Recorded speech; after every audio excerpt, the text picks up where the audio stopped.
Hey guys, tonight we're stepping into something that demands both your attention and your reverence.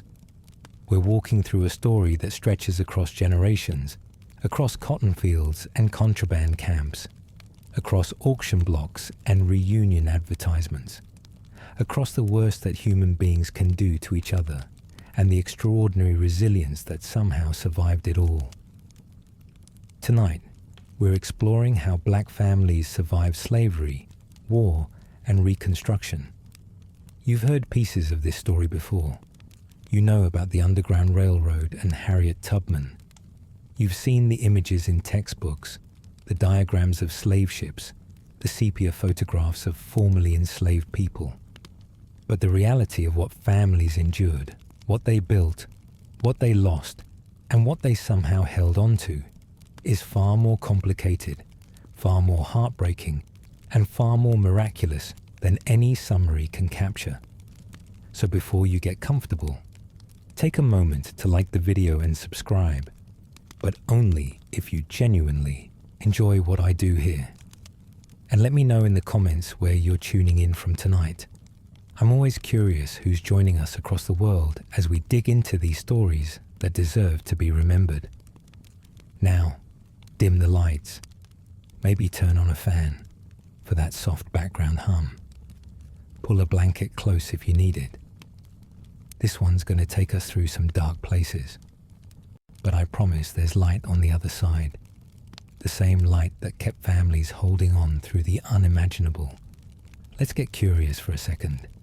Have you ever wondered what it actually felt like to wake up every morning knowing that your child, your spouse, your mother could be sold away before sunset? What was breakfast like when you knew the overseer was already in the fields? What songs did you sing when you couldn't read or write, but needed to pass down everything that mattered? How did you court someone, fall in love, build a life together, when the law said your marriage didn't exist and your children belonged to someone else? What happened when you heard rumors of a war that might mean freedom? And what did you do when that freedom finally came, and you realized your husband had been sold to Mississippi 15 years ago, and you had no idea if he was alive or dead?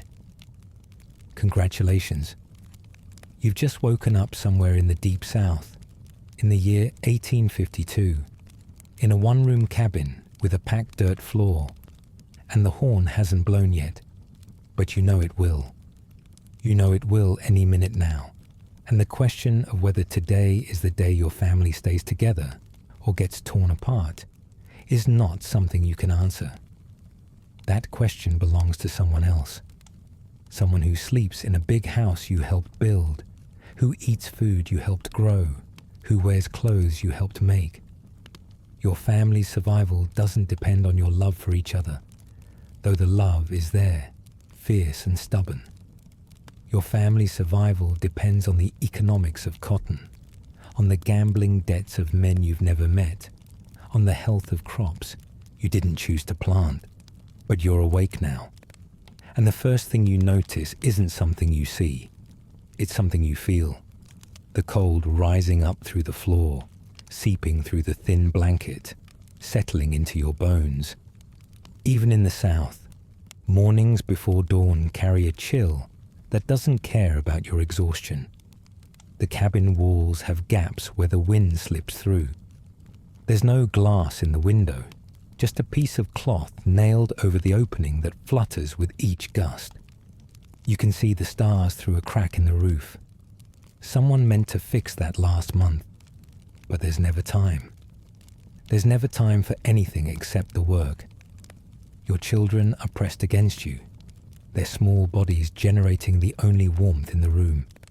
You count them by feel in the darkness. 1, 2, 3, all still here. You do this every morning, this silent inventory. It's become a ritual, a prayer of sorts. They're still here. They're still yours for now.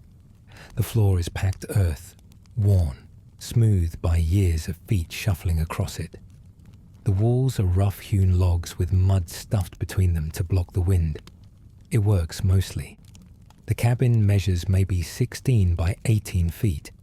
and it holds your family plus another family that sleeps on the other side of a hanging blanket. 8 people in a space smaller than most modern living rooms. Privacy is a concept that doesn't exist here, except in the small territories of your own mind. There's a fireplace against one wall, cold now, with just the faintest glow of embers. Someone will need to coax it back to life before anyone leaves for the fields. The furniture, such as it is, consists of a few wooden crates serving as tables, some rough benches your husband made from scrap lumber, and the bedding on the floor, which is corn husks and old cloth stuffed into something resembling a mattress. It smells like earth and smoke and the particular musk of too many bodies in too small a space. The horn blasts through the darkness. That sound. You'll hear it in your dreams for the rest of your life, even decades after it stops. It's the first commandment of your existence. Before the sun rises, before you've had a chance to fully wake, before you can kiss your children goodbye, that horn demands your body in the fields. And the consequences for ignoring it are not abstract. You've seen them, you've heard them. The crack of the lash, the screams, the way someone walks differently for weeks afterward, if they can walk at all. You're up now, moving in the darkness with the efficiency of long practice. There's no time for a real breakfast. You grab a handful of cornmeal mush left over from last night, cold and congealed, and you eat it standing up. Your older children are doing the same. The little ones will stay with your mother-in-law, who's too old for fieldwork now, but can still watch the babies, still tell them stories, still keep the thread of who they are alive while you're gone. The food the plantation provides is barely enough to sustain life, let alone the brutal physical labor expected of you. Cornmeal and salted fish, mostly. Maybe some fatback if the enslaver is feeling generous, which he rarely is. The portions are calculated to keep you functional, not healthy.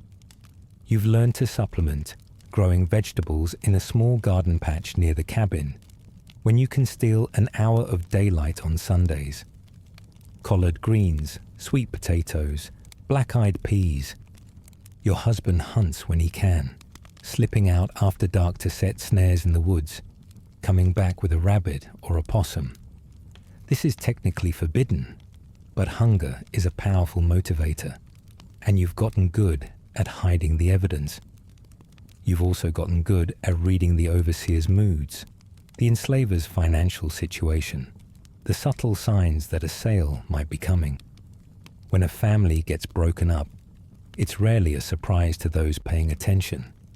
There are warning signs, a visitor from out of state, hushed conversations in the big house, the enslaver's wife looking at certain people with something like pity, or sometimes relief. You've learned to watch, to listen, to prepare yourself for the worst, while praying it doesn't come.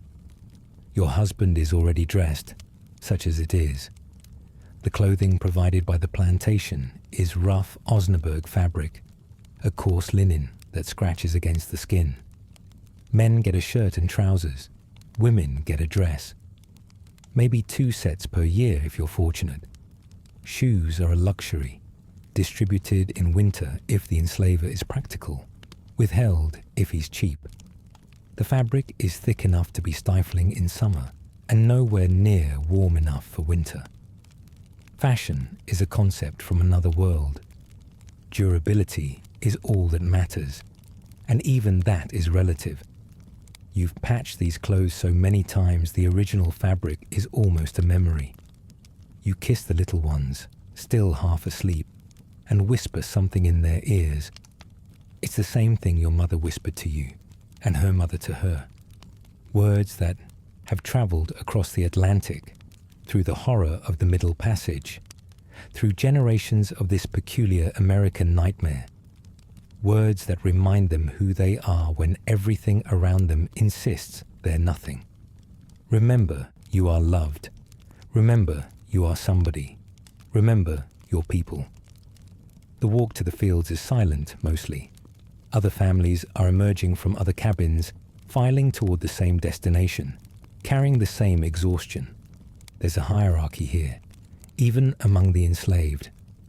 Field hands at the bottom, then domestic servants who work in the big house, then skilled workers like blacksmiths and carpenters. Your husband is a field hand. So are you. Your oldest daughter, 12 years old, just started working the fields last year.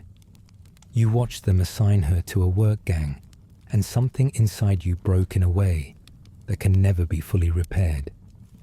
The overseer is a white man who does not own any enslaved people himself.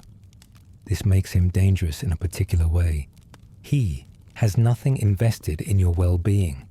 If you die, it's not his financial loss. His job is to extract maximum labor, and he's evaluated by the crop yield. Sympathy is not in his job description. He carries a whip and knows how to use it. He's used it on your husband twice, on you once. You don't talk about it. There's nothing to say that the scars don't say louder. Some plantations use black drivers, enslaved men given authority over other enslaved people. It's a complicated arrangement, designed to divide the community against itself. Some drivers are brutal, having internalized the logic of the system or simply trying to survive. Others walk a careful line, appearing harsh in front of the enslaver, while quietly protecting their people when they can. You've seen both kinds. You've learned to adapt to whatever situation presents itself. The cotton stretches out in rows that seem to extend to the horizon.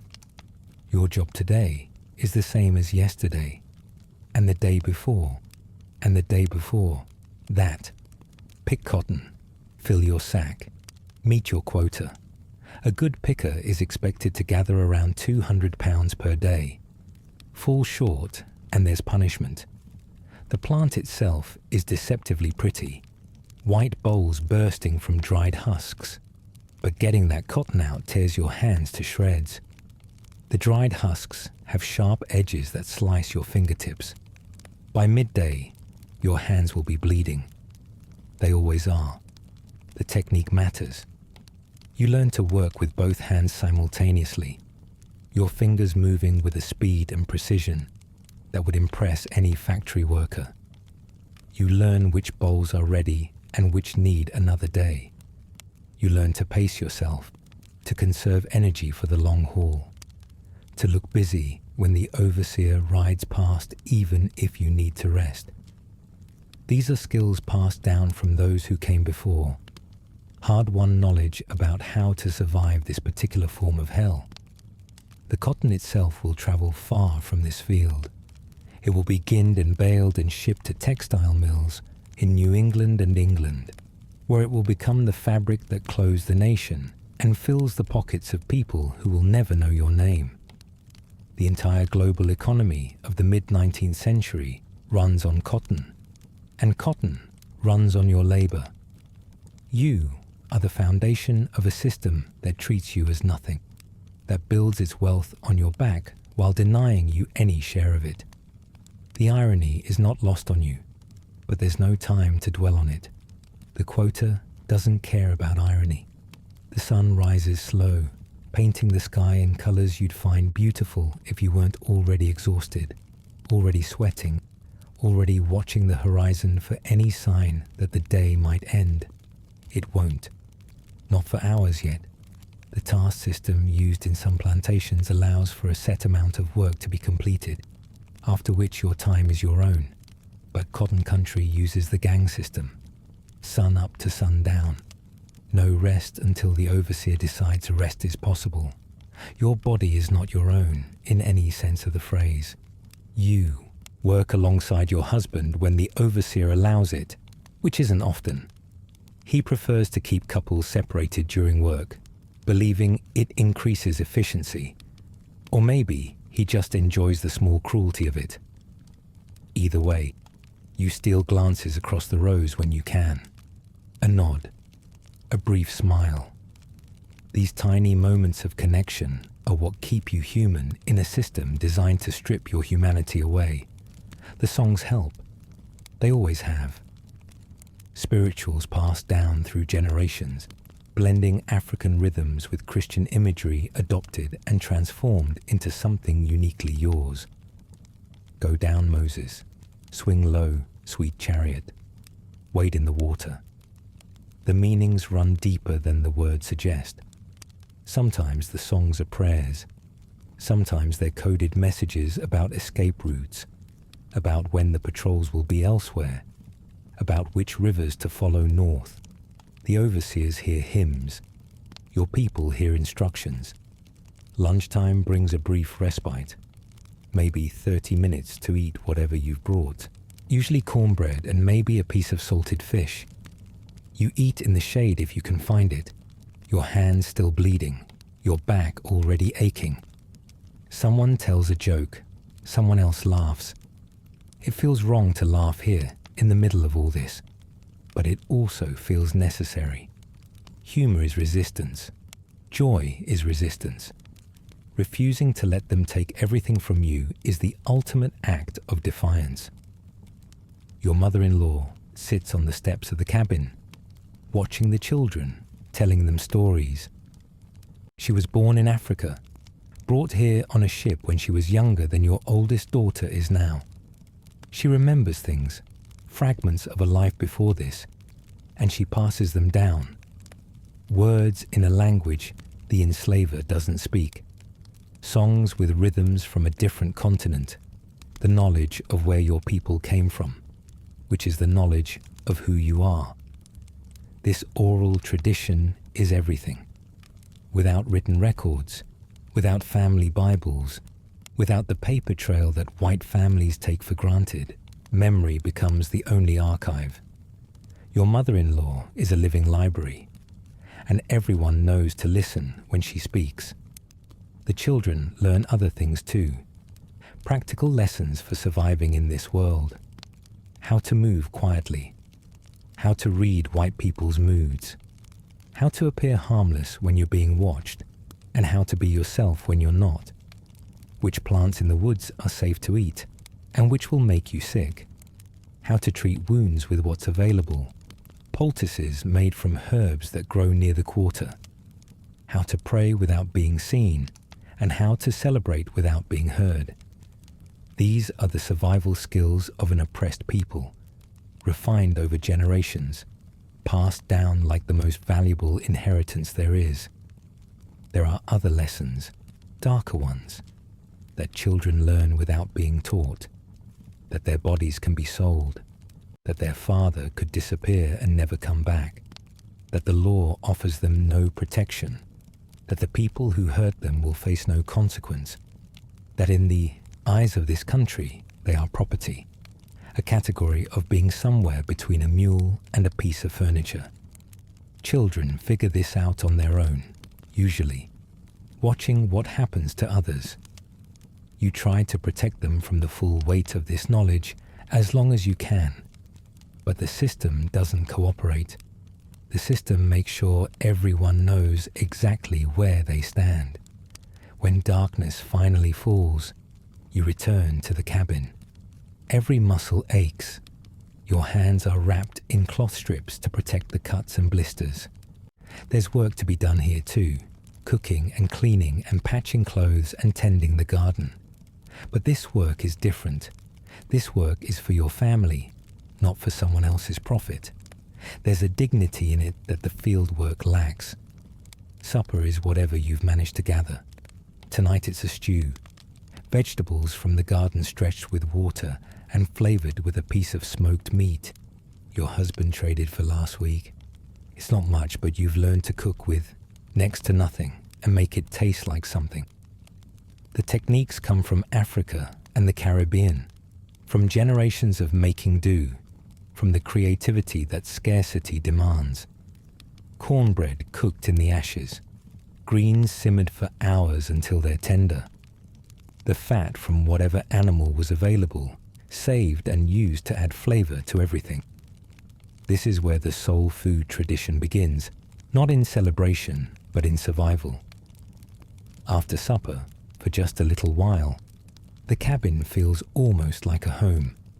The children sit by the fire, listening to their grandmother's stories. Your husband rests his head in your lap while you work out the knots in his shoulders. Someone hums a melody. Someone else joins in. These moments are precious because they're stolen. Tomorrow will bring more of the same. Next week, next year, the rest of your life, as far as you can see, will bring more of the same.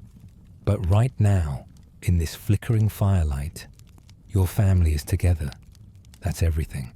That's the whole world. The stories the grandmother tells carry the weight of generations. She speaks of ancestors who crossed the great water, of villages burned and families scattered, of the ship that brought her here, of the things she saw that she will not speak of directly, but only hint at, her voice going quiet, her eyes going distant. She speaks of people who survived that crossing and found ways to live, who built new communities and kept old traditions alive, who loved and lost and loved again. The children listen with the particular attention that children give to stories about themselves, about where they came from, about who they are. Some nights, when the fire has burned low and the little ones are asleep, the adults talk about other things, about who's sick and who's getting better, about what the enslaver said today and what it might mean, about the couple 2 cabins over who are expecting a baby, and whether this will make them more or less likely to be sold. About the news that came from the next plantation, whispered through the network that connects all the quarters in the county, news about runaways and punishments and sales and deaths. Information is survival in this world. The more you know, the better you can prepare. You don't own anything technically. Everything in this cabin, including you and your children, belongs to the enslaver. But there are things you possess that can't be recorded in an inventory. The recipe your mother taught you, the song your grandmother used to sing, the way your husband holds your hand when no one's watching, the network of kin and community that extends beyond the immediate family to include everyone in the quarters, a web of relationships so complex and resilient that nothing short of physical separation can break it. This is your wealth. This is your inheritance. And you guard it as fiercely as any rich man guards his gold. The threat of sale hangs over everything. Between 1820 and 1860, approximately 1 million enslaved people were forcibly relocated through the domestic slave trade, torn from their homes in the Upper South, and sold to the cotton plantations of the Deep South. The numbers are almost too large to comprehend, but each one represents a family destroyed, a community shattered, a human being forced to start over among strangers while carrying the weight of everyone they've lost. The people you love most in the world could be taken tomorrow, and there would be nothing you could do about it. This is the central terror of your existence, and it never goes away. Parents develop coping strategies, ways of preparing children for a separation that might never come, but might come tomorrow. Some keep emotional distance, trying not to love too deeply, though this rarely works.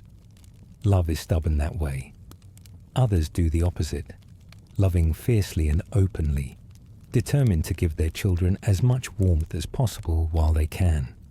Some try to prepare children practically, teaching them skills that might help them survive elsewhere, making sure they know their parents' names and where they came from in case they're ever able to search later. None of these strategies make the possibility of separation any less terrifying. They just make it marginally more survivable. There are stories in every quarters of families broken and, against all odds, reunited.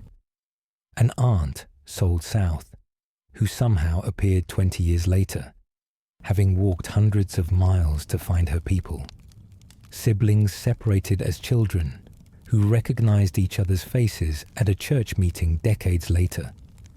A mother who never stopped looking, who asked every stranger from the region where her children were sold, who finally got word through a network of relatives and friends that spanned half the continent.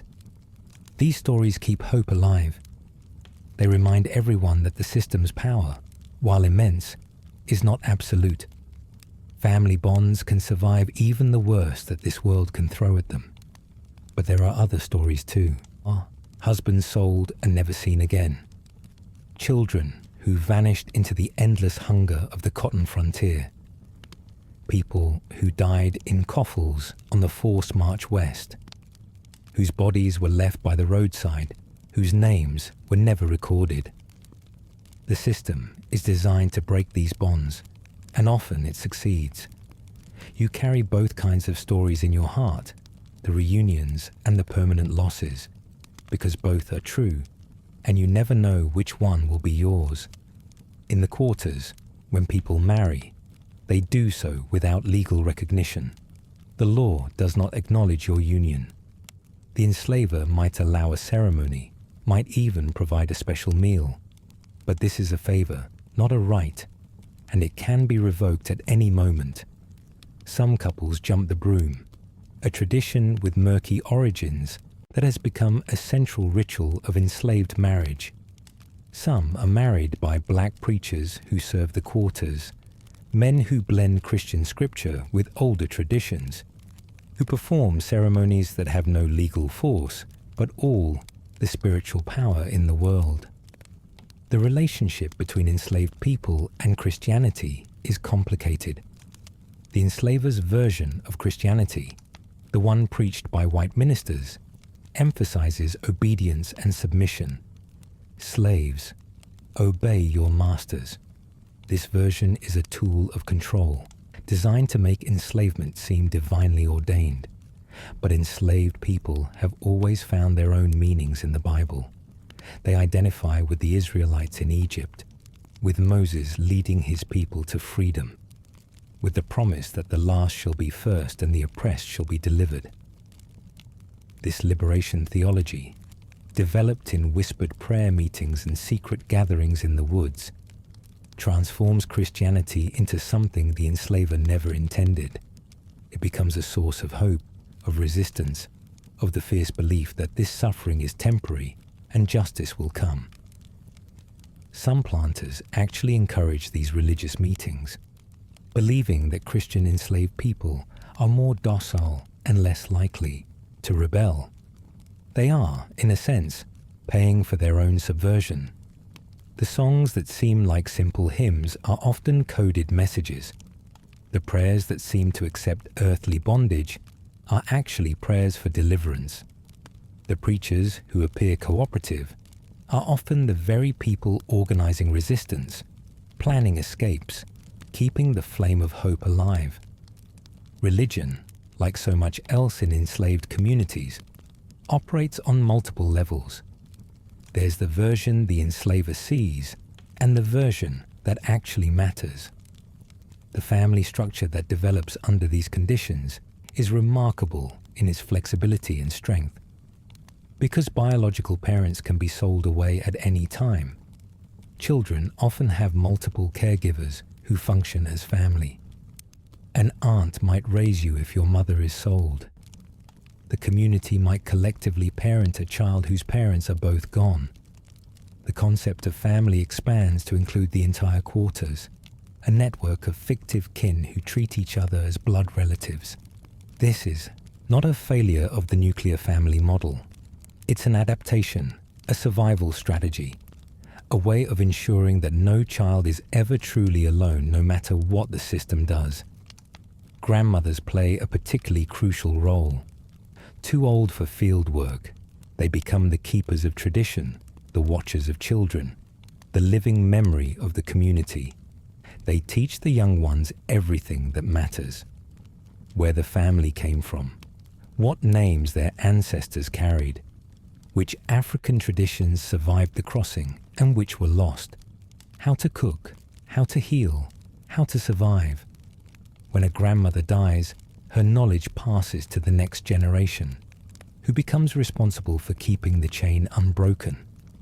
This oral tradition, this passing of memory from old to young, is what allows identity to survive when everything else is stripped away. Your own grandmother was born in Africa.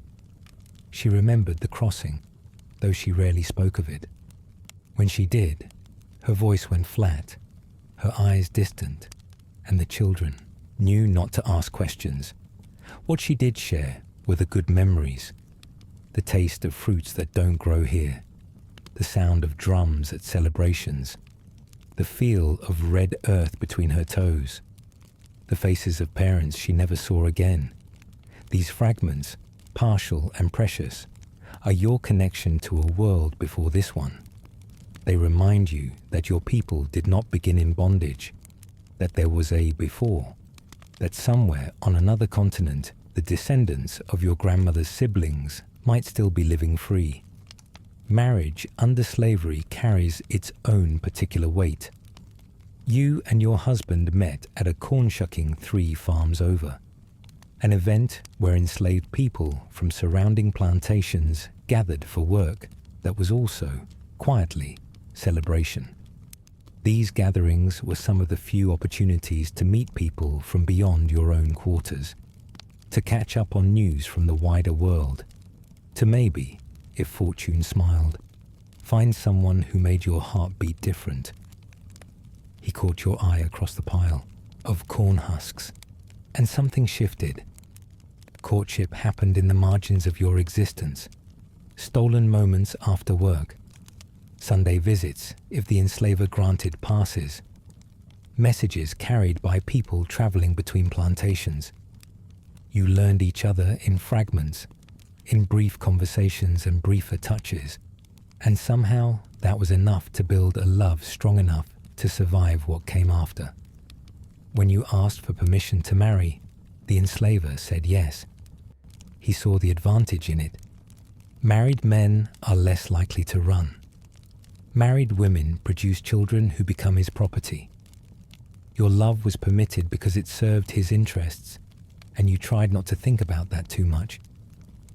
The wedding was held on a Sunday afternoon. Your grandmother braided your hair. Someone found flowers for you to carry.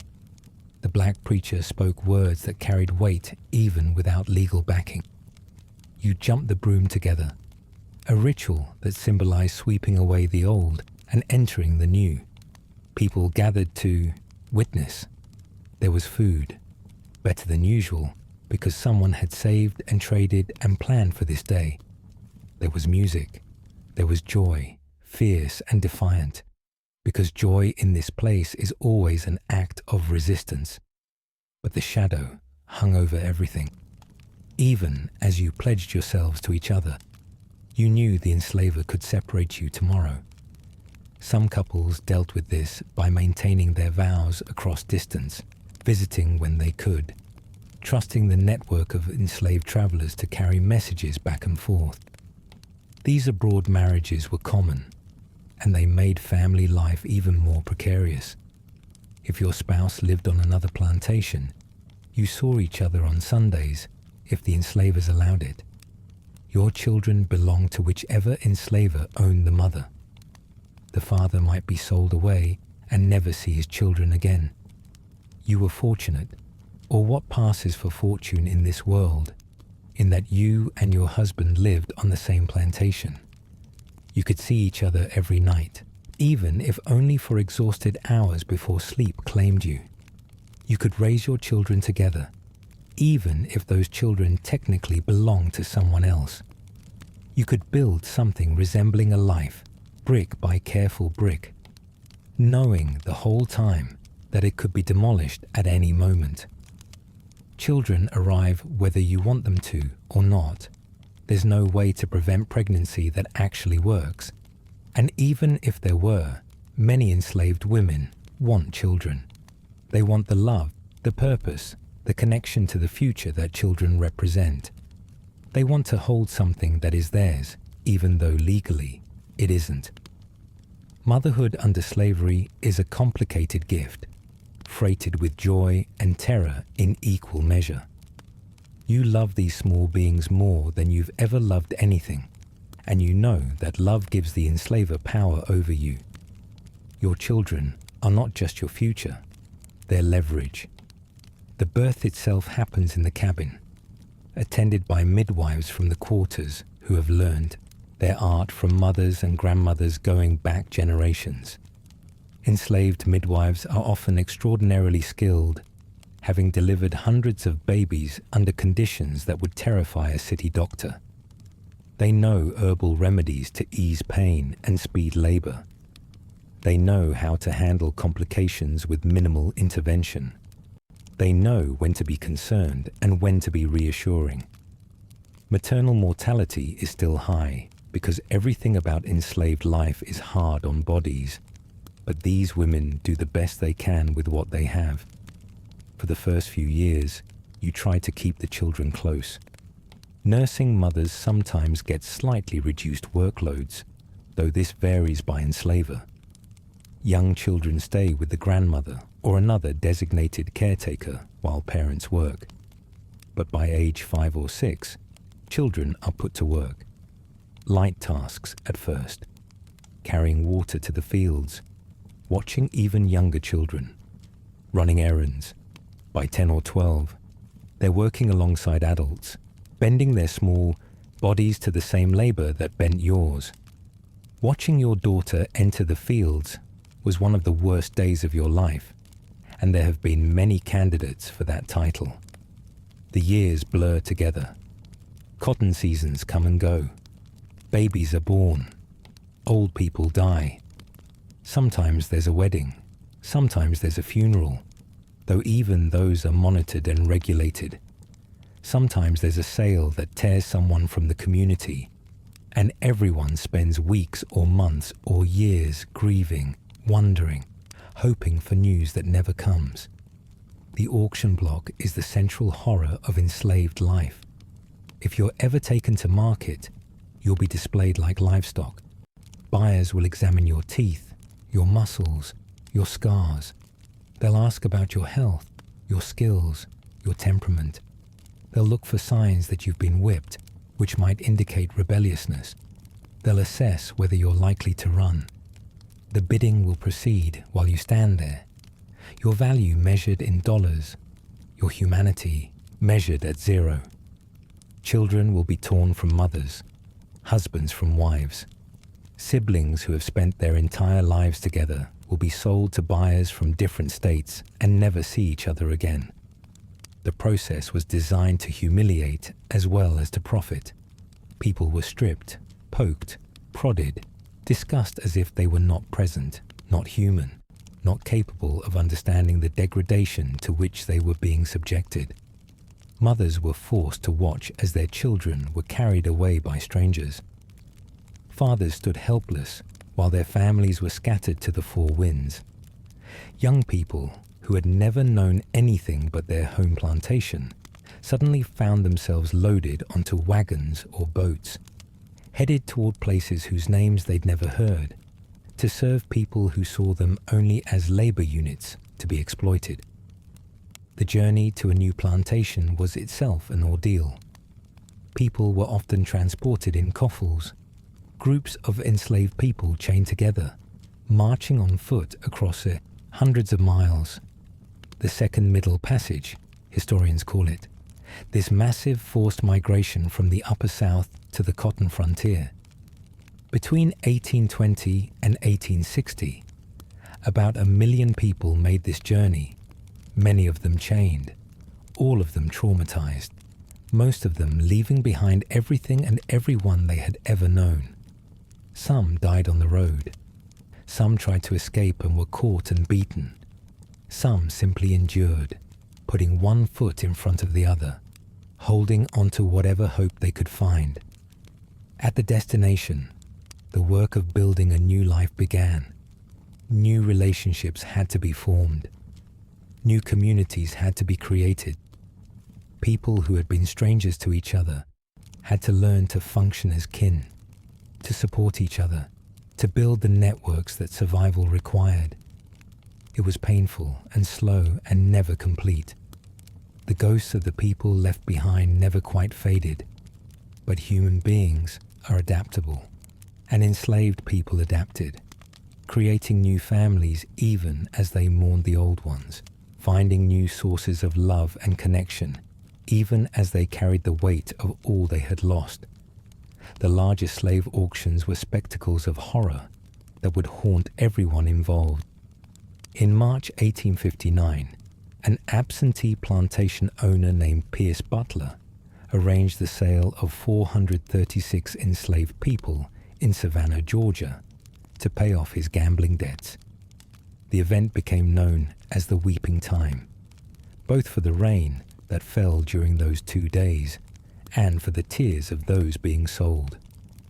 Families huddled in horse stalls, sleeping on floors, eating small portions of rice and beans, waiting to learn their fate.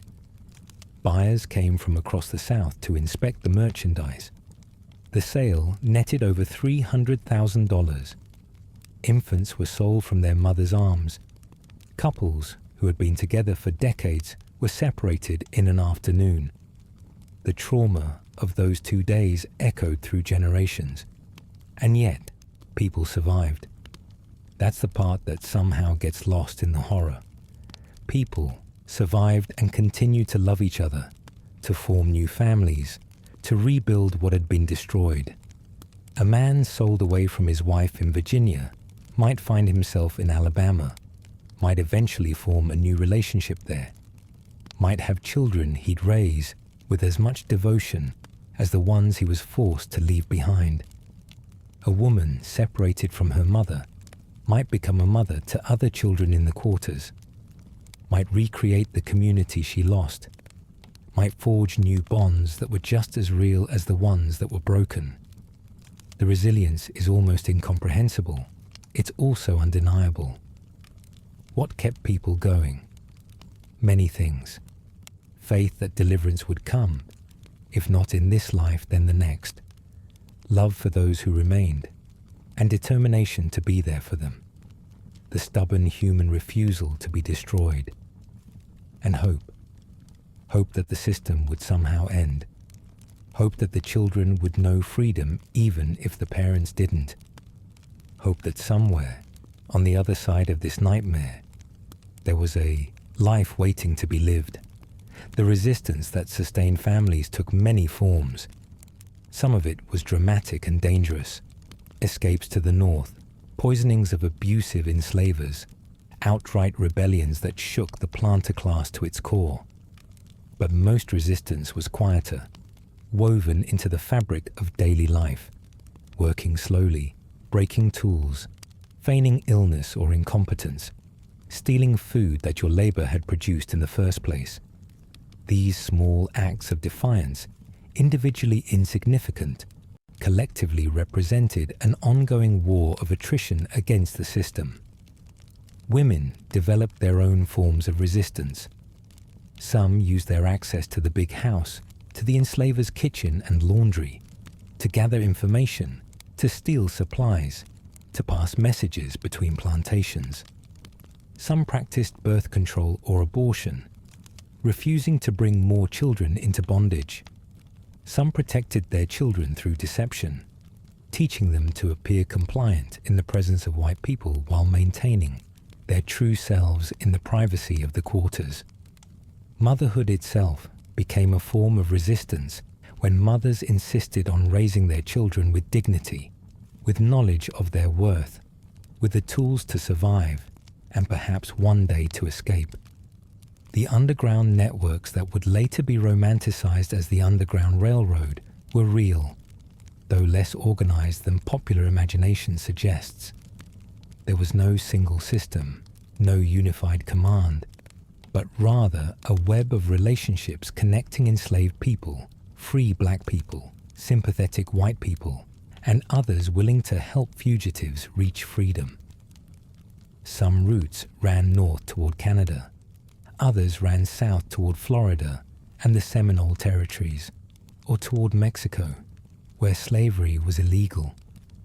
The people who ran these risks knew the penalties if they were caught: torture, sale to the deep south, sometimes death. They ran anyway. The families that produced runaways carried a particular burden. When someone escaped, the enslaver's wrath, often fell on those left behind. Parents, siblings, spouses might be sold in punishment, or beaten, or subjected to increased surveillance. Some runaways knew this and went anyway, betting that their freedom might ultimately help the family more than their continued presence in bondage. Others couldn't bear to leave, couldn't risk what would happen to the people they loved. The decision to run or stay was always agonizing, always freighted with impossible trade-offs.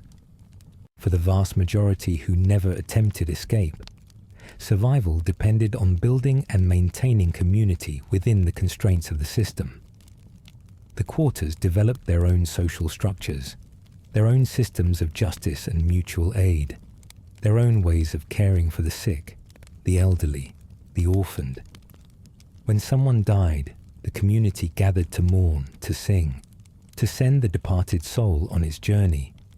When a baby was born, the community gathered to welcome the new life, to pray for its safety, to integrate it into the web of relationships that would help it survive. When someone was about to be sold, the community gathered to say goodbye, to pass on messages, to press small tokens and last embraces into the departing person's hands. The hope was not irrational. Enslaved people paid close attention to the political world, far more attention than their enslavers realized. Word traveled through the quarters about debates in Congress, about abolitionists in the North, about the growing tension between free states and slave states. The name Frederick Douglass was whispered with reverence. The stories of successful escapes passed from plantation to plantation, growing in the telling, keeping the idea of freedom alive. When John Brown raided Harper's Ferry in 1859, enslaved communities up and down the South buzzed with the news, with the interpretation that white people were finally ready to fight for abolition, that maybe the day of reckoning was drawing near. And then the war came. The Civil War arrived in 1861 as a confused and contested thing. The Union initially insisted it was fighting to preserve the nation, not to end slavery. President Lincoln, whatever his personal feelings, moved cautiously, afraid of alienating the border states that permitted slavery but remained loyal. The Confederacy was explicit. It was fighting to protect and extend the institution that was the basis of its wealth and social order. For enslaved people, watching from the margins, trying to interpret what all this meant for their futures, the war was first a rumor, then a reality, then the central fact of existence. Men started to disappear, not sold, but taken. The Confederacy impressed enslaved men to build fortifications, dig trenches, work as servants for Confederate officers. Some enslaved people found themselves closer to the fighting than any soldier, forced to labor within earshot of cannon fire, expected to support an army defending the institution of their oppression. The irony was lost on no one. But here's the thing that changes everything. The Union Army came south, and when it did, enslaved people started making their own decisions about the war. In May 1861, 3 enslaved men made a decision that would reshape the entire conflict. They escaped from Confederate-held territory and presented themselves at Fort Monroe, Virginia, seeking their freedom. The Union commander there, General Benjamin Butler, faced a dilemma. The Fugitive Slave Act was still federal law. Technically, he was obligated to return them, but Butler was a lawyer before he was a general, and he found a loophole. The Confederacy claimed these men as property. Property used against the United States in wartime could be confiscated as contraband of war, and so these 3 men, whose names history has not preserved with the clarity they deserve, became the first of what would eventually be hundreds of thousands. The word spread through the enslaved grapevine faster than any official announcement could travel.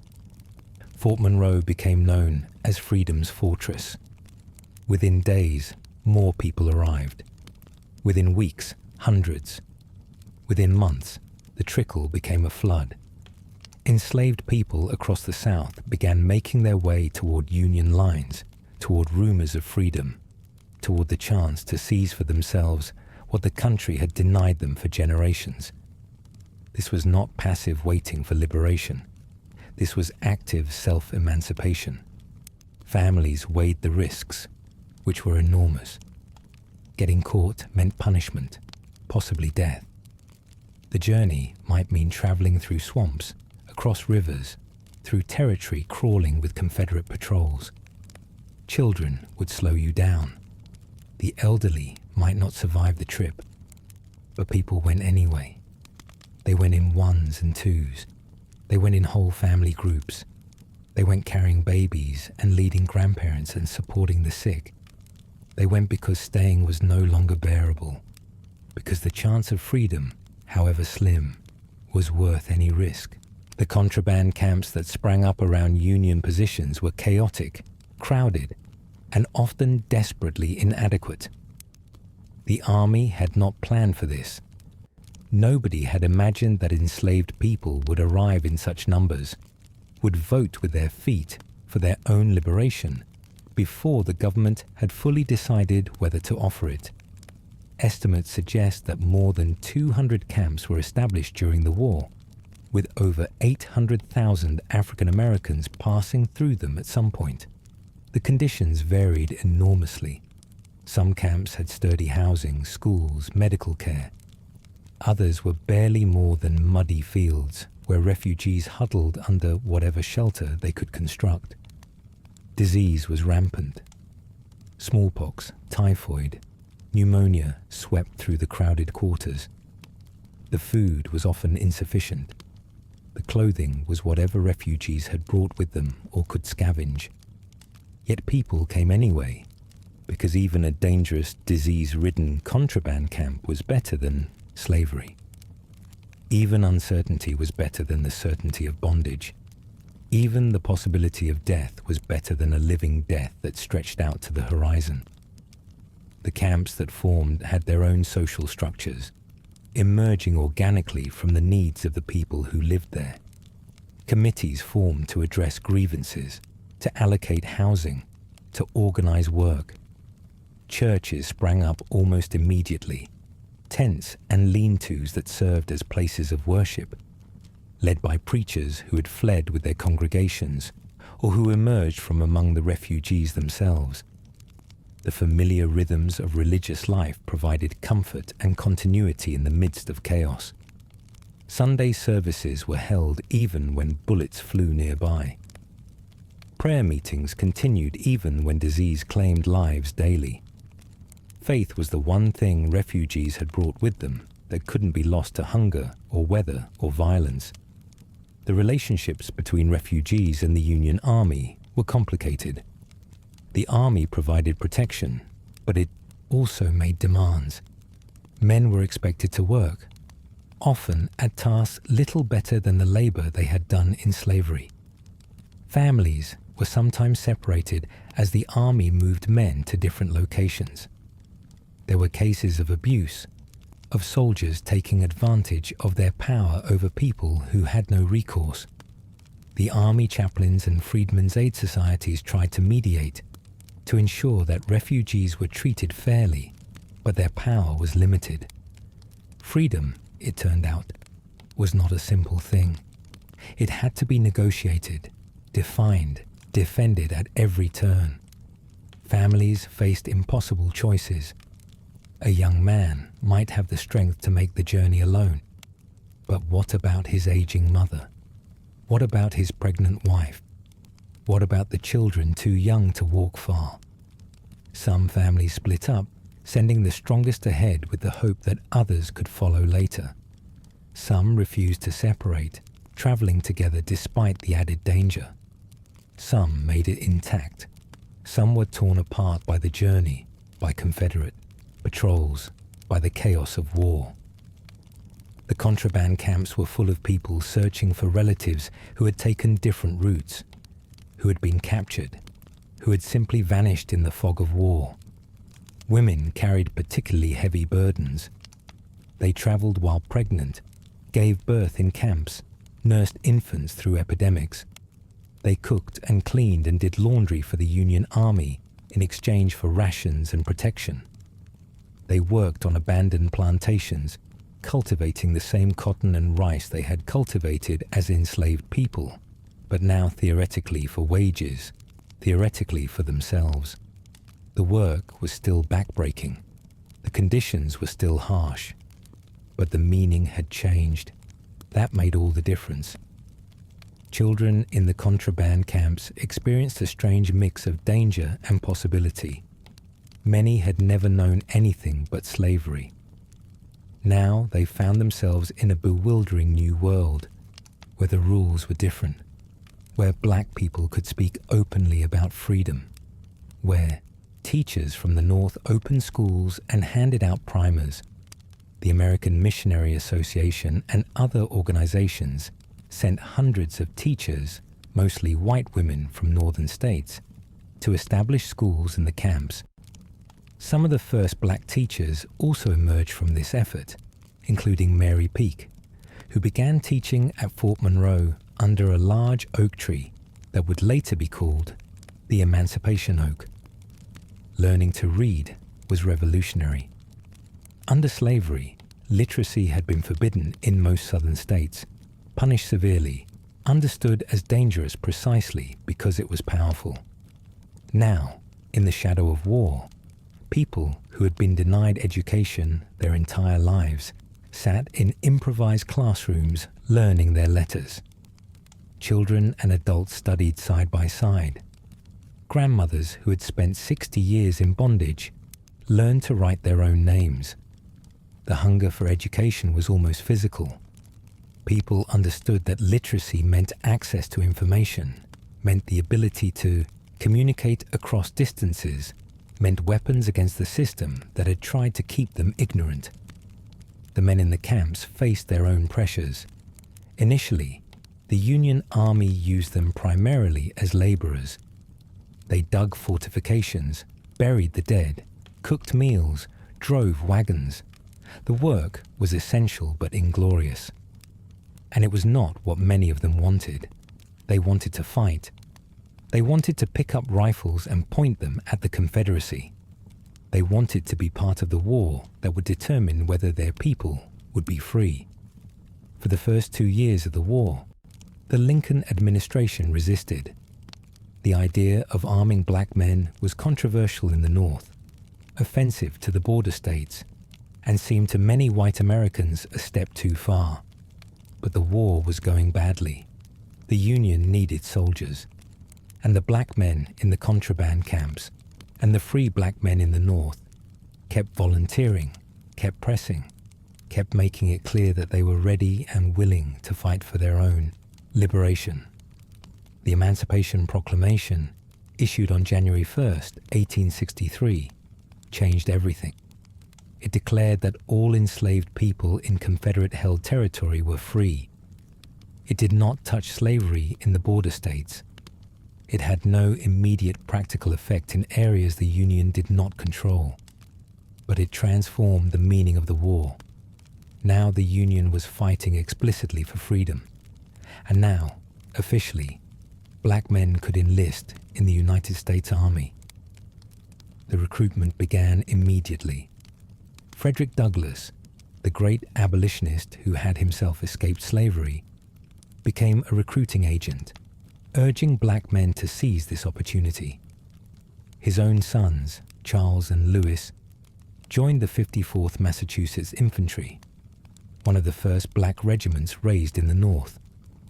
Across the country, in cities and contraband camps, and anywhere black men could gather, recruiting stations opened. By the end of the war, approximately 200,000 black men had served in the Union Army and Navy. They represented roughly 10% of all Union forces.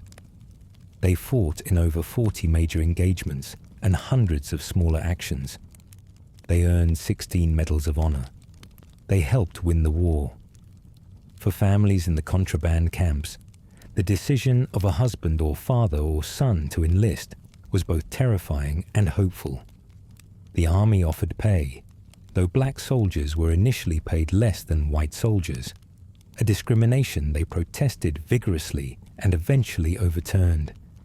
The army offered status, a uniform, a place in the fight for freedom. But the army also meant danger, and the danger black soldiers faced was different from what white soldiers faced. The Confederacy refused to treat captured black soldiers as prisoners of war. They were subject to execution or re-enslavement. The massacre at Fort Pillow in April 1864, where Confederate troops killed hundreds of black soldiers who were trying to surrender, became a rallying cry and a reminder of the stakes. The soldiers themselves understood what they were fighting for. They were not just fighting for the Union. They were fighting for their families, for the children they had left in camps or still held in bondage, for the chance to live as free men in a free country. Their letters home, when they could send them, burned with this understanding. They wrote of their pride in the uniform, their determination to prove themselves, their hopes for what freedom might bring. They asked about children's health, about whether the crops were planted, about whether anyone had heard news of relatives still enslaved. They sent money when they could, instructions for care, expressions of love that distance and danger made more urgent. The black soldiers who fought in the Civil War performed a kind of double labor. They fought the military enemy, the Confederate Army, but they also fought against the racism of their own side. White soldiers sometimes refused to serve alongside them. White officers sometimes treated them with contempt. The army assigned them disproportionately to fatigue duty, the hard labor of digging and building and hauling rather than combat.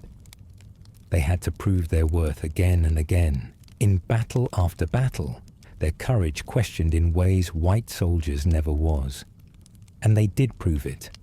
They fought at Port Hudson and Milliken's Bend and Fort Wagner and Petersburg and dozens of other engagements. They died by the thousands. They won respect, grudging and partial, from those who had doubted them. Meanwhile, back in the camps, women held families together. They worked to support themselves and their children. They advocated for their families with camp administrators, with bureau agents, with anyone who had power. They made decisions about health and education and safety. They maintained the networks of communication that kept scattered families connected. They grieved the dead and nursed the wounded and prepared for reunions that might come or might not. The war for them was not a distant thing experienced through letters and rumors. It was present in every moment, shaping every choice, hanging over every day. The families left behind in the camps waited and worried. Letters arrived when they could, carried by military mail, or by the network of black soldiers and civilians who maintained communication across the war zone. Some families received word of deaths. Some received word of injuries. Some simply stopped hearing anything at all, left to wonder whether their loved ones were dead or simply cut off by the chaos of war. The waiting was its own kind of torture, an echo of the uncertainty that had defined enslaved life. But there were also reunions. Soldiers who had been separated from family members by sale discovered them in contraband camps, in regiments, in the great churning movement of people that the war had set in motion. Husbands found wives they hadn't seen in years. Parents found children who had been sold away. These reunions were miracles, improbable meetings in the midst of apocalyptic destruction, and they reminded everyone why the fight mattered. The war came to an end in April 1865, and then everything changed again. The news traveled at different speeds to different places. In some areas, Union soldiers announced emancipation immediately. In others, enslavers tried to keep the news hidden, squeezing out a few more months or years of unpaid labor. In Texas, it wasn't until June 19th, 1865, that Union soldiers arrived in Galveston to announce that the war was over and the enslaved were free. That date, now celebrated as Juneteenth, marks the moment when freedom finally reached the last enslaved people in the Confederacy. The moment of learning you were free was different for everyone. Some remember crying. Some remember falling to their knees in prayer. Some remember running to find family members, to share the news, to embrace people they had feared never embracing again. Some remember the silence, the disbelief, the inability to process a reality that had seemed impossible for so long. And some remember the fear. What now? Where would they go? How would they eat? Freedom without resources, without land, without money, was freedom to starve. The enslavers reacted in varied ways. Some accepted the new reality with resignation. Some tried to negotiate, offering wages if their former slaves would stay. Some flew into rages, threatening violence, refusing to accept that the old order was truly gone. Some simply vanished, fleeing before the Union troops arrived, abandoning their plantations and the people they had claimed to own. In the chaos of those first days and weeks, formerly enslaved people had to make decisions with incomplete information, weighing risks they couldn't fully assess. Emancipation was officially complete. The 13th Amendment, ratified in December 1865, abolished slavery everywhere in the United States. 4 million people who had been property were now, at least in theory, free citizens. The question was what that freedom would actually mean. What would formerly enslaved people own? Where would they live? How would they make a living? What rights would they have? These questions would consume the next decade and in many ways have never been fully answered. The immediate priority for many freed people was reunification. Families that had been separated by sale, by war, by the chaos of emancipation scattered across the South and beyond, now had the legal right and the practical opportunity to search for each other. This search became one of the largest efforts to find lost family members in American history. People walked hundreds of miles following rumors.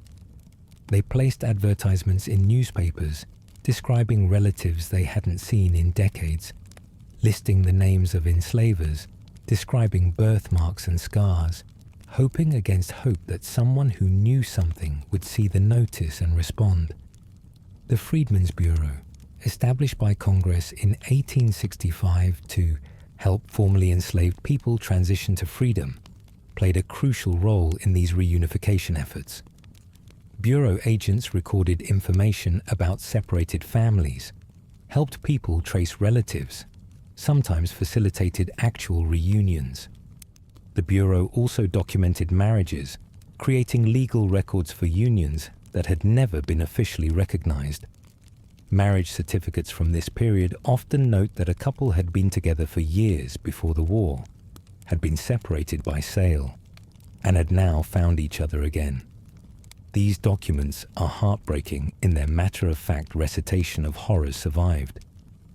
One such certificate, from Nashville, Tennessee, dated February 1866, states simply that the couple had been separated by sale once and had again assumed the marriage relation since the war. Behind those few words lies an entire history of suffering and survival, of love that persisted across years and miles, of the determination to rebuild what had been destroyed. These certificates are not just legal documents. They are testimonies to the power of family bonds to survive anything.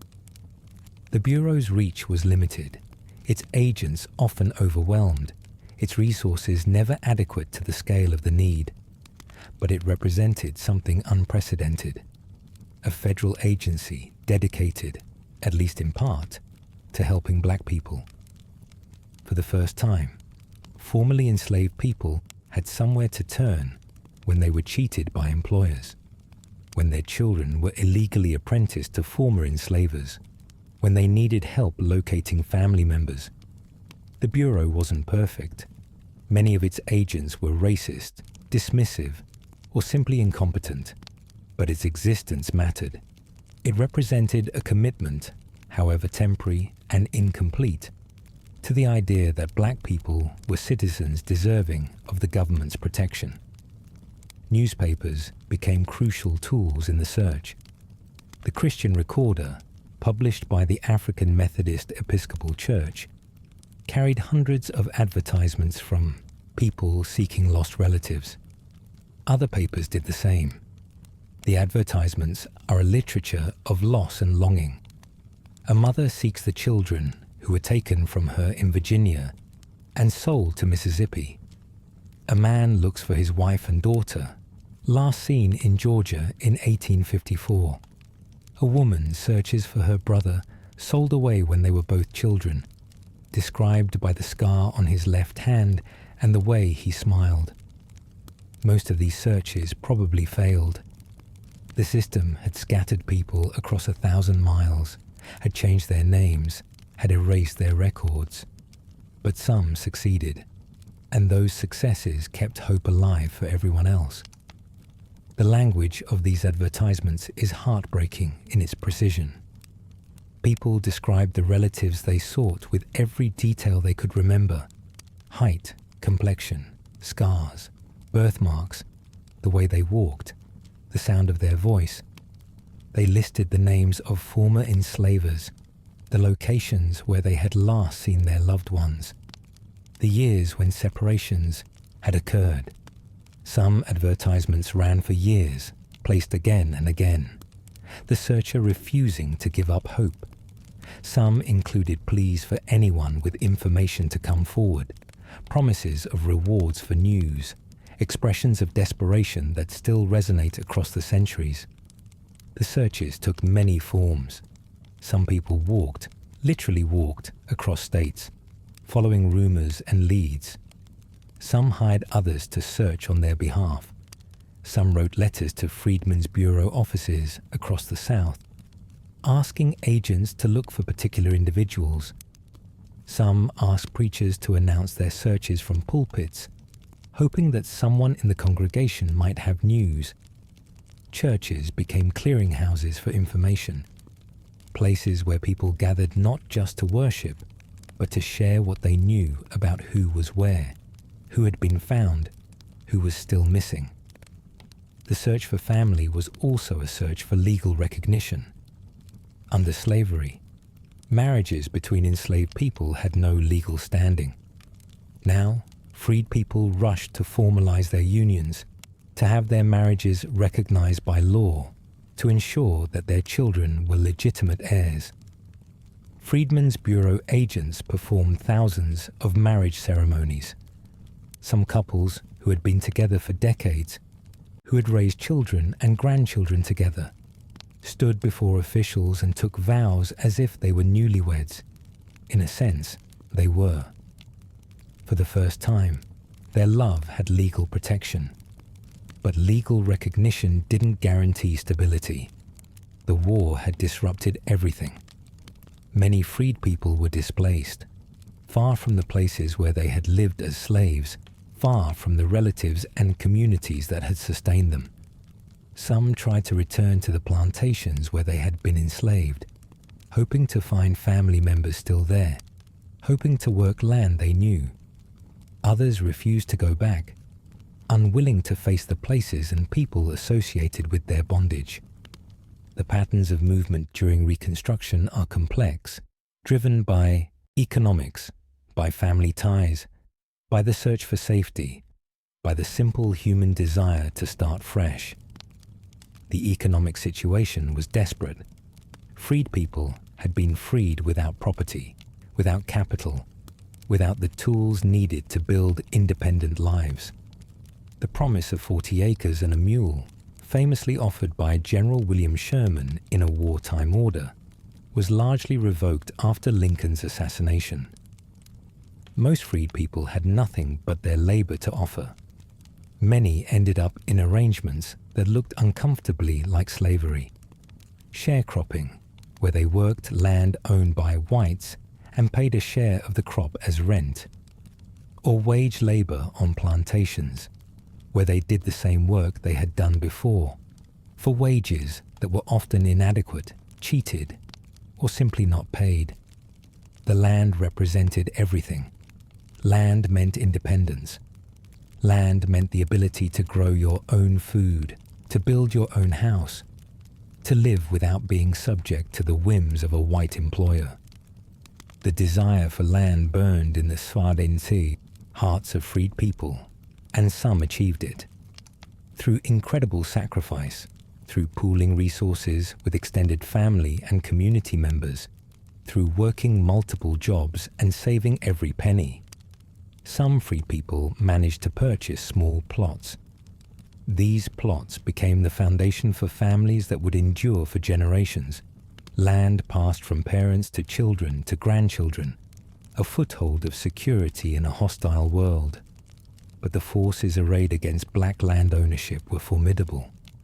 White Southerners often refused to sell to black buyers. When sales did occur, the prices were often inflated. Local governments assessed black-owned land at higher values, imposing crushing tax burdens. Violence and intimidation drove some families off their land. Legal chicanery, obscure title issues, and predatory lending stripped others of what they had worked so hard to acquire. The theft of black land is one of the great untold stories of American history, a systematic stripping of wealth that continued for a century after emancipation, and whose effects are still felt today. Families struggled to establish themselves in this new economic reality. Freed women, who had been forced to work in the fields alongside men during slavery, now often tried to withdraw from field labor to focus on their own households and children. White Southerners saw this as laziness, as a labor shortage, as evidence that freed people were not ready for freedom.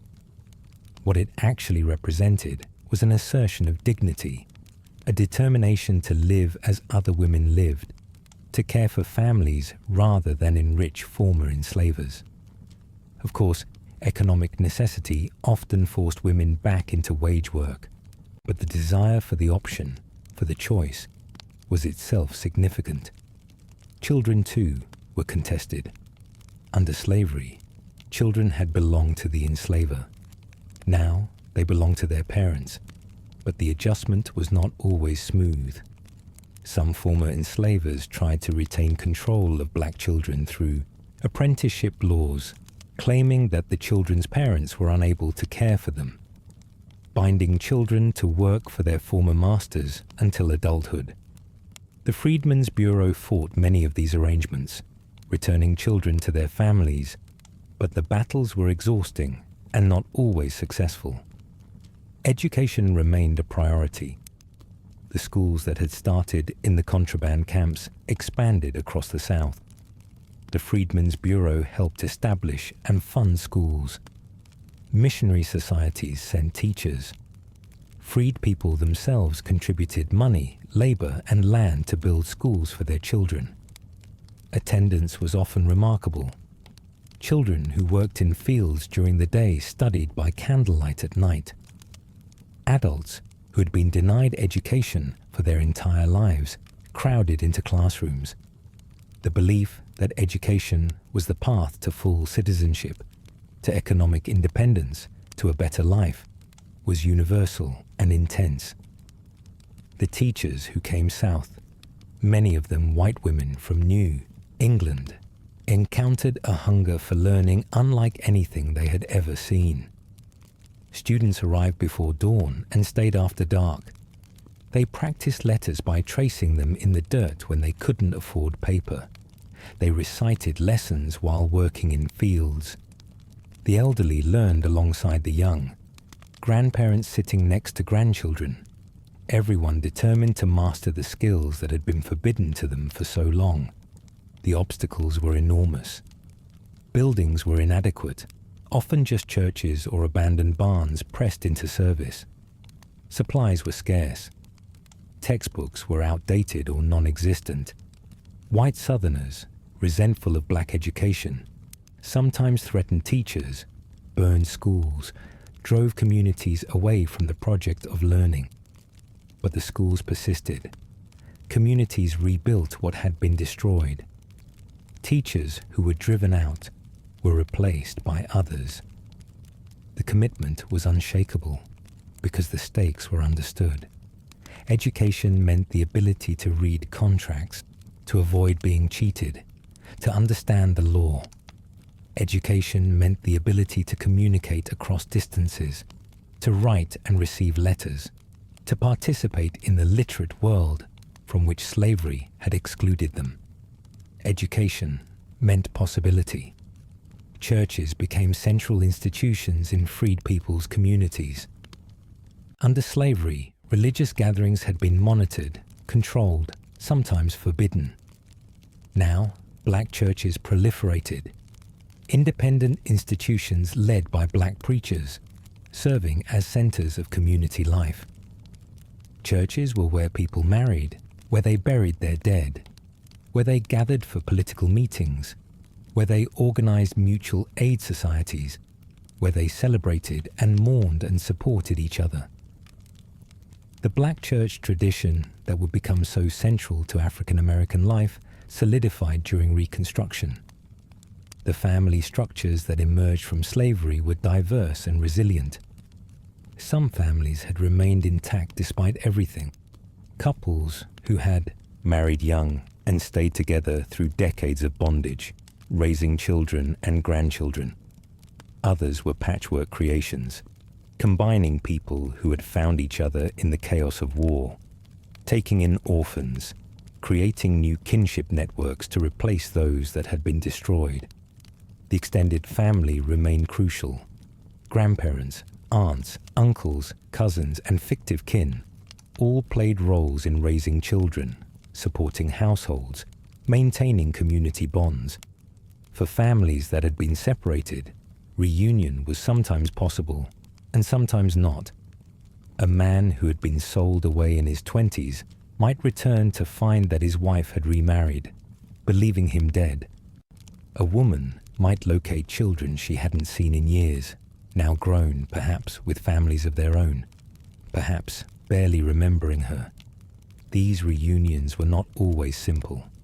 There was joy, certainly, but also grief for the lost years, awkwardness in reconnecting with people who had become strangers, painful choices when multiple families had to be reconciled. One remarkable story of reunion involves a woman named Mary Armstrong, who in 1863, at age 17, traveled more than 1,000 miles from St. Louis to Texas searching for her mother. The journey took her into Confederate territory. She was captured, put on an auction block, and only freed when she produced her freedom papers. When the war ended, she traveled to a refugee camp in Wharton County, Texas, where she finally found her mother. 70 years later, she told the story to interviewers from the Works Progress Administration, her voice still carrying the emotion of that moment. Other reunions happen by accident, by providence, by the sheer improbable luck that sometimes intervenes in human affairs. People recognized each other at church services, at political meetings, in the market squares of southern towns. They heard familiar names and followed up on rumors. They found each other through the networks of kin and community that had always sustained them. Networks that proved stronger than the system that had tried to destroy them. The political dimension of Reconstruction created both opportunities and dangers for black families. The 14th and 15th Amendments granted citizenship and voting rights to black men. Black men voted, served on juries, held political office. For a brief, remarkable period, formerly enslaved people participated in the governance of the states that had enslaved them. Black legislators helped write new state constitutions, established public school systems, reformed criminal codes. This was an era of radical possibility, of democracy more expansive than America had ever seen. But the backlash was coming. White Southerners who had lost the war were determined to win the peace. Organizations like the Ku Klux Klan emerged to terrorize black communities, to prevent black voting, to restore white supremacy through violence. Black political leaders were assassinated. Black voters were intimidated, attacked, killed. Black schools and churches were burned. The federal government, which had the power to protect black citizens, gradually lost the will to do so. By 1877, Reconstruction was officially over, and the long nightmare of Jim Crow was beginning. Families endured this transition as they had endured everything else, together, with resilience, with faith, with the stubborn determination to survive. The gains of Reconstruction were not entirely lost. Black families owned land, had established churches and schools, had built communities that would sustain them through the dark decades ahead. The skills and traditions passed down through generations of slavery, how to survive, how to resist, how to maintain dignity in the face of oppression, would prove essential once again. The violence of the Jim Crow era was not random. It was targeted, systematic, designed to remind black people of their place and to punish any who dared to forget it. Lynching reached its peak in the decades after Reconstruction, with thousands of black people murdered by white mobs, often for imagined slights or for the crime of being successful, of owning land, of being too proud. The terrorism worked. Black families learned again the lessons their enslaved ancestors had known: how to appear subservient, how to navigate around white rage, how to protect children from provocation, while also protecting their sense of self-worth. But alongside the terror was the building. Black communities in the Jim Crow South created institutions of remarkable strength. Schools that operated on shoestring budgets but produced graduates who would go on to lead the nation. Churches that nurtured spiritual life and organized mutual aid.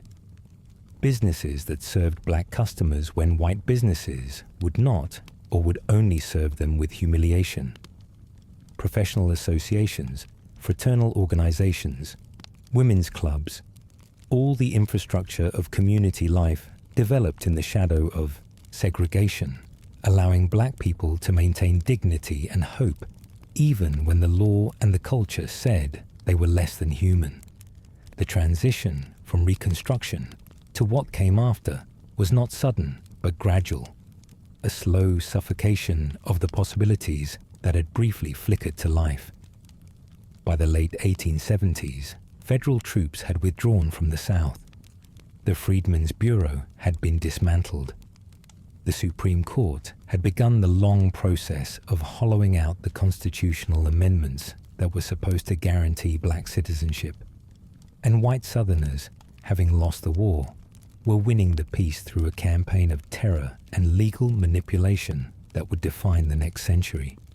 But families persisted. That's the through line of this entire story. No matter what the system threw at them, families found ways to hold together, to adapt, to survive. The strategies developed under slavery proved useful under Jim Crow. The extended kinship networks, the mutual aid traditions, the churches and secret societies, the oral histories passed from generation to generation, all of these continued to function as bulwarks against a hostile world. The land question remained central. During Reconstruction, some freed people had managed to acquire land, often small plots purchased with savings accumulated over years of wage labor, sometimes through arrangements with sympathetic whites, occasionally through homestead programs. By 1900, despite everything stacked against them, roughly 15% of rural land in the South was owned by black families. This land represented security, independence, a foundation on which to build. It would be systematically stripped away over the following decades through tax sales, fraud, violence, and discriminatory lending practices. But in the immediate aftermath of slavery and Reconstruction, land ownership was a real and tangible achievement. Families that owned land organized their lives around it. Multiple generations might live on the same property, building houses close together, sharing labor, pooling resources. The farm was not just an economic unit, but a social one. A place where children learned the skills they would need, where elders were cared for, where community events took place. Sundays meant church, of course, but also visiting, eating together, catching up on news.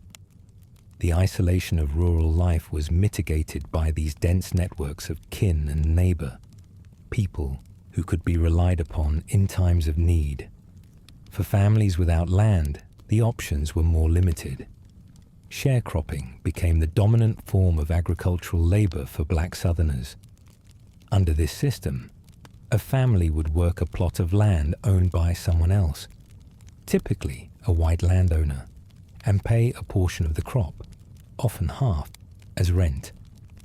The landowner also typically provided tools, seed, and supplies on credit, at inflated prices, to be paid back at harvest.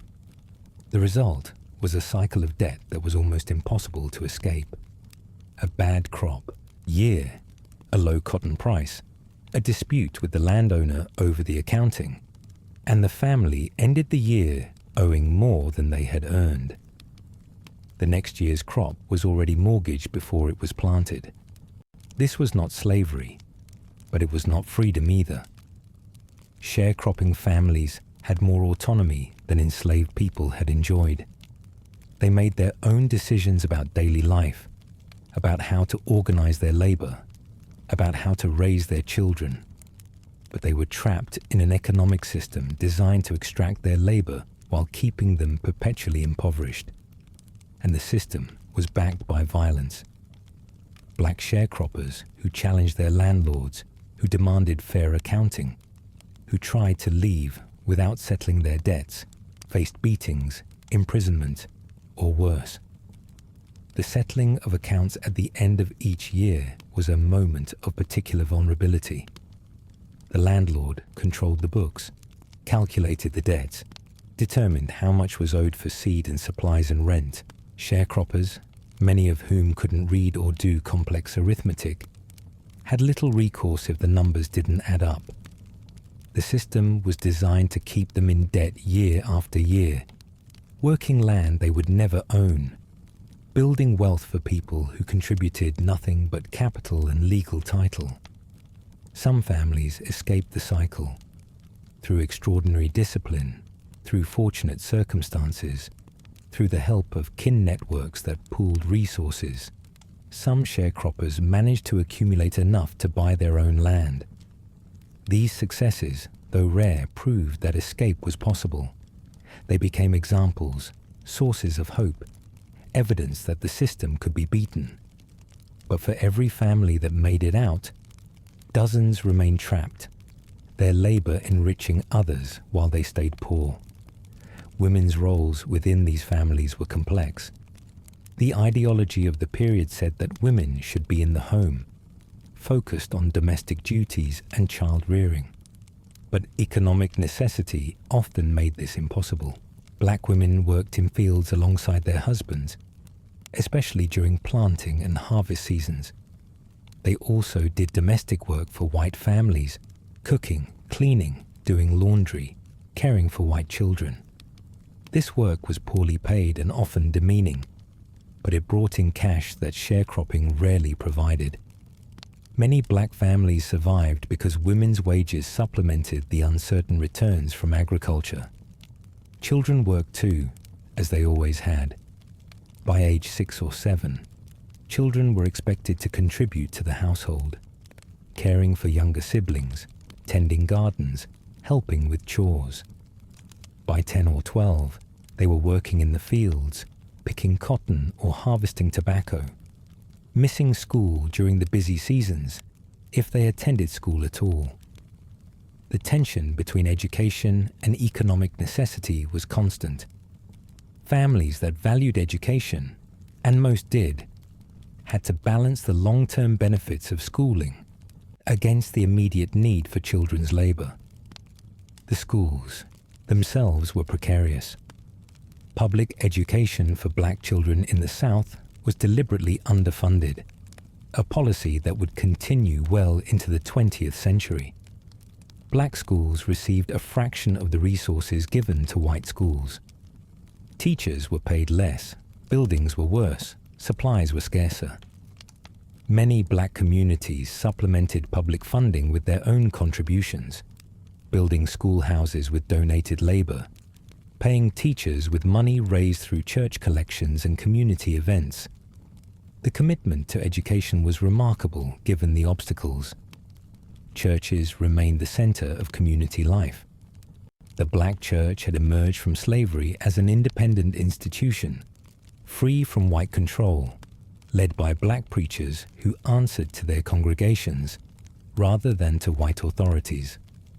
During Reconstruction, churches had been sites of political organizing, places where black voters gathered, where Republican candidates spoke, where community decisions were made.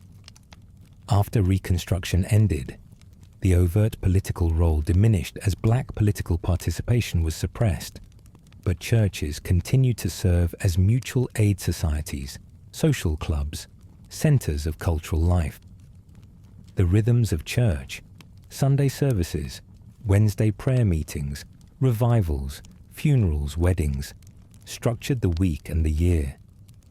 The preacher was often the most respected figure in the community, a man who could read and write, who understood the Bible, who could speak eloquently about suffering and redemption.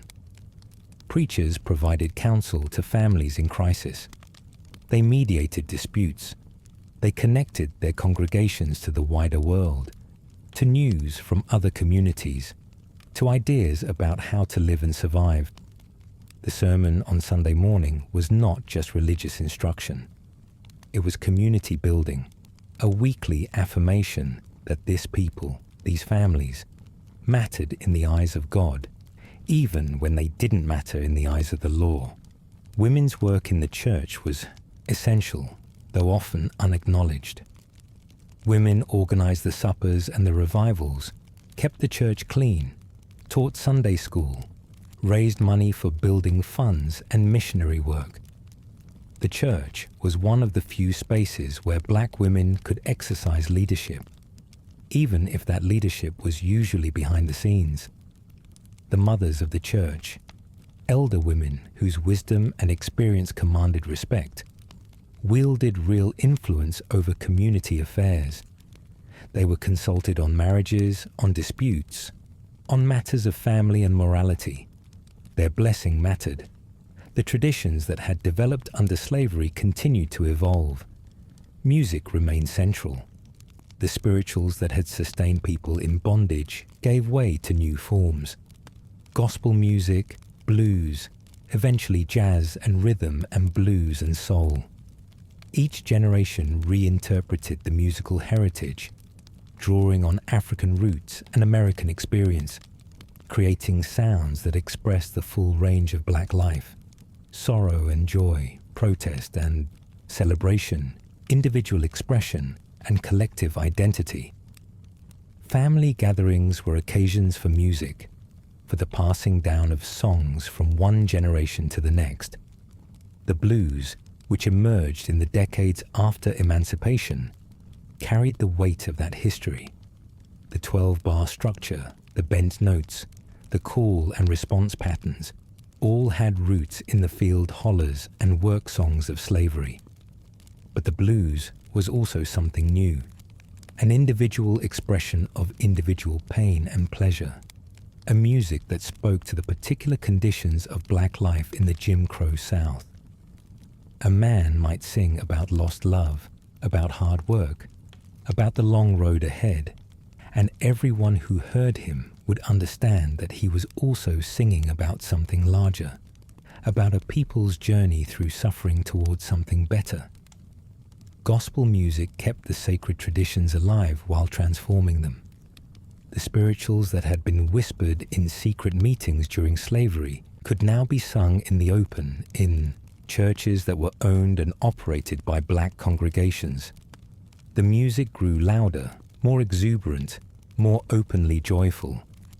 Choirs developed the harmonies and rhythms that would influence all of American music. The church became a place where musical talent was nurtured, where young people learned to sing and play instruments, where the next generation of musicians got their start. Food traditions similarly evolved. The techniques developed in slave quarters, making something delicious out of scraps and scarcity, became the foundation of a distinctive cuisine. Collard greens simmered with ham hocks, black-eyed peas and rice, cornbread, fried chicken, sweet potato pie. These dishes were not just sustenance but connection, links to ancestors, expressions of love and care. Recipes were passed from mothers to daughters, adjusted and adapted, but always carrying the memory of those who had cooked before. The family reunions that became a tradition in black communities served multiple purposes. They were occasions to gather scattered relatives, to reconnect branches of families that had been separated by the Great Migration and earlier dispersals. They were times to share family histories, to tell stories about ancestors, to ensure that the young knew where they came from. They were celebrations of survival, acknowledgements that despite everything, slavery, Jim Crow, poverty, violence, the family had endured. The tradition of black family reunions is itself a form of resistance, a refusal to let the system's attempts at fragmentation succeed. The stories told at these reunions often reached back to slavery and Reconstruction. Grandparents and great-grandparents who remembered bondage became precious repositories of history. Their accounts of what they had endured, of how they had survived, of the family members they had lost and sometimes found again, became oral histories passed down through generations. Some of these stories were eventually recorded by historians and archivists, most famously in the WPA slave narratives collected in the 1930s. But most lived only in family memory, told and retold at reunions and holiday gatherings, shaping the identity of descendants who never knew slavery directly but carried its legacy. The Great Migration, which began around 1910 and continued for decades, represented another upheaval for black families. Over 6 million African Americans left the South for cities in the North, Midwest, and West, seeking economic opportunity and escape from Jim Crow. This migration transformed Black America, creating new communities in Chicago, Detroit, New York, Los Angeles, and dozens of other cities. It also disrupted families. Young people left, while elders often stayed behind. Extended families that had lived in close proximity for generations found themselves scattered across the country. The decision to migrate was usually a family decision, debated and discussed, weighing the risks and benefits. Sometimes one person went first, finding work and housing, sending back money and eventually bringing others. Sometimes whole family groups moved together. The letters that flowed between North and South during this period are filled with the anxiety and hope of people trying to maintain connections across distance. Mothers wrote to children they might not see for years. Children wrote to parents they had left behind. The threads of family stretched thin, but did not break. In the northern cities, new communities formed. Black migrants from the same southern states, the same counties, the same towns, tended to cluster together. You might find a block in Chicago where everyone was from Mississippi, a neighborhood in Detroit where everyone had roots in Alabama. These patterns were not accidental. They reflected the networks of kin and acquaintance that directed the flow of migration, the chain of connections that said, "Come here. My cousin will help you find a job. My church will help you get settled." The Great Migration was not a movement of isolated individuals. It was a movement of networks, of families, of communities reconstituting themselves in new places. But the networks survived. People who moved north kept in touch with family in the south through letters, through visits when they could afford them, through the packages of goods and money that flowed in both directions. Churches in northern cities welcomed migrants, helping them find housing and jobs, providing community in unfamiliar surroundings. The new neighborhoods that formed, the South Sides and Harlems and Bronzevilles, recreated some of the density and intimacy of southern communities. People from the same towns, the same counties, the same churches often clustered together in the new cities, maintaining connections that stretched back generations. The challenges of urban life were different from those of rural life.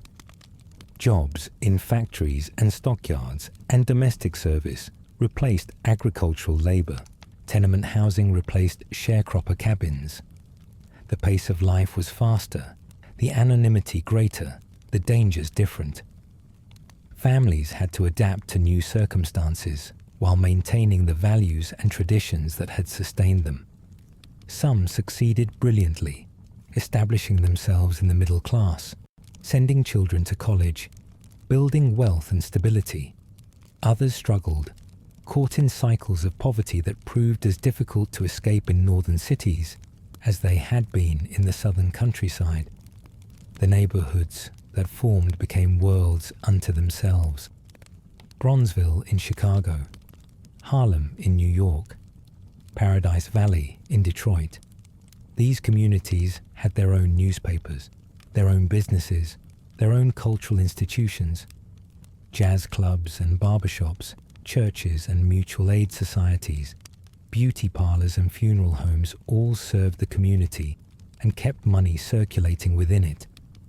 Segregation, for all its injustices, created a protected market where black professionals could build practices serving black clients, where black entrepreneurs could build businesses serving black customers.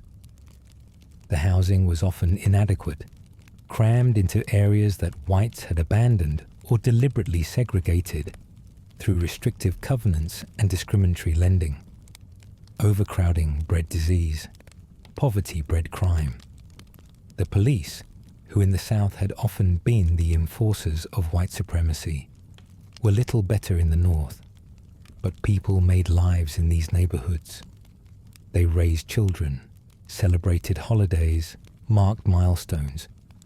The density that could be stifling also created intimacy, a sense that everyone knew everyone, that help was never far away.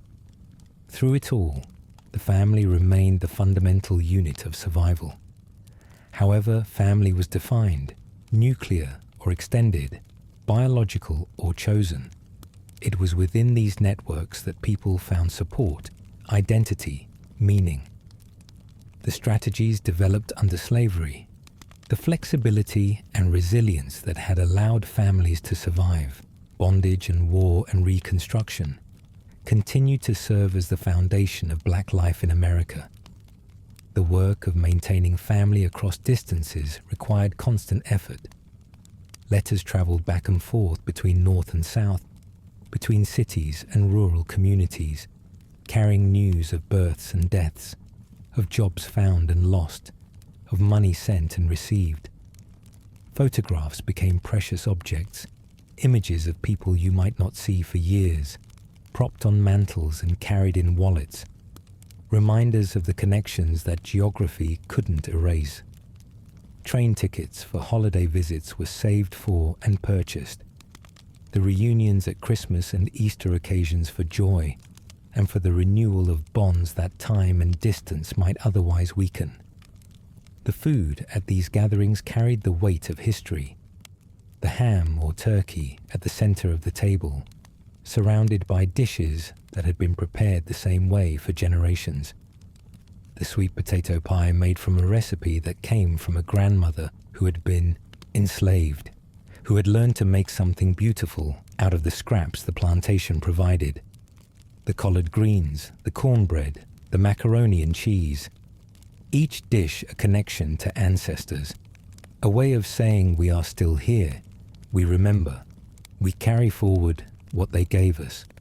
The full story stretches far beyond the scope of tonight's journey.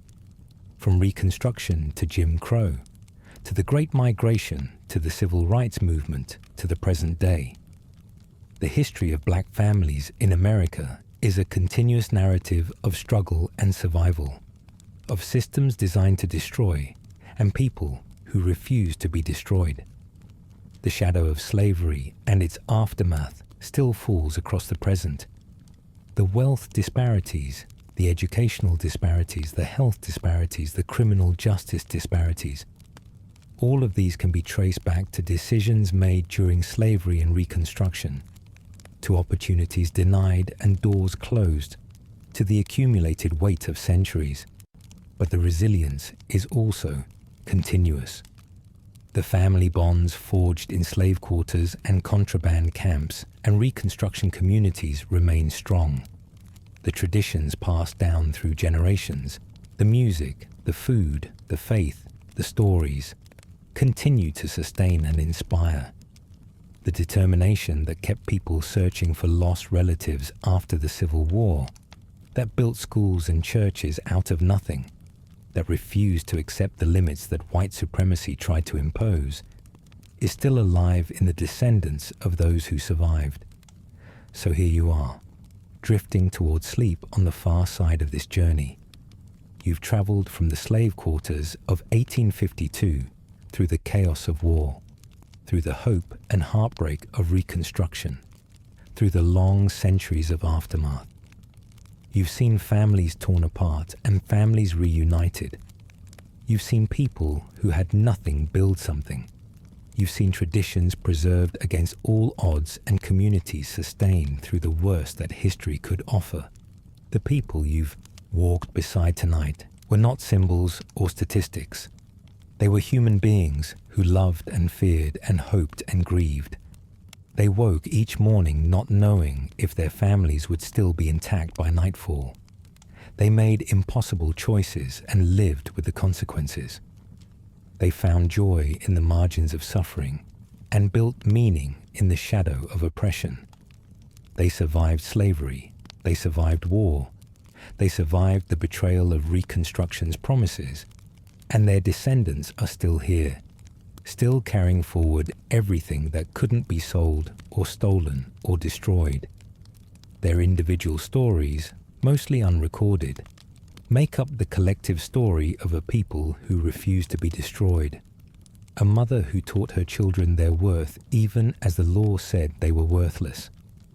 A father who walked hundreds of miles after emancipation to find the family that had been sold away. A grandmother who kept alive the memory of Africa, passing it to children who would never see that continent, but who would carry it in their hearts. A preacher who built a church in a Jim Crow town and made it a fortress of dignity. A teacher who educated children in a one-room schoolhouse, knowing that education was the key to everything. These anonymous heroes, these ordinary people who did extraordinary things just by surviving, just by loving, just by refusing to give up. They are the foundation on which everything else was built. Tonight, as you lie in your bed, soft mattress, climate control, the luxury of solitude and safety, maybe whisper a quiet thank you to those ancestors. Not just the famous names you learned in school, though they deserve honor too, but the millions whose names were never recorded, who lived and loved and endured without any expectation of being remembered. They survived so that their children might have a chance. Their children survived so that their children might have a chance. And on, generation after generation, through everything, the chain unbroken. The search for family that began in earnest after the Civil War never really ended. To this day, descendants of enslaved people research genealogies, trace family lines, try to recover what was lost. DNA testing has helped some people find connections that documents couldn't provide. The work continues, a collective effort to reclaim history, to honor ancestors, to understand how we got here. And the family reunions continue. Every summer, across the country, Black families gather to celebrate their survival. They eat food cooked from recipes passed down through generations. They tell stories about relatives who are gone but not forgotten. They take photographs to add to albums that now stretch back more than a century. They do the work of memory, the work of love, the work of ensuring that what was built through such sacrifice is not lost.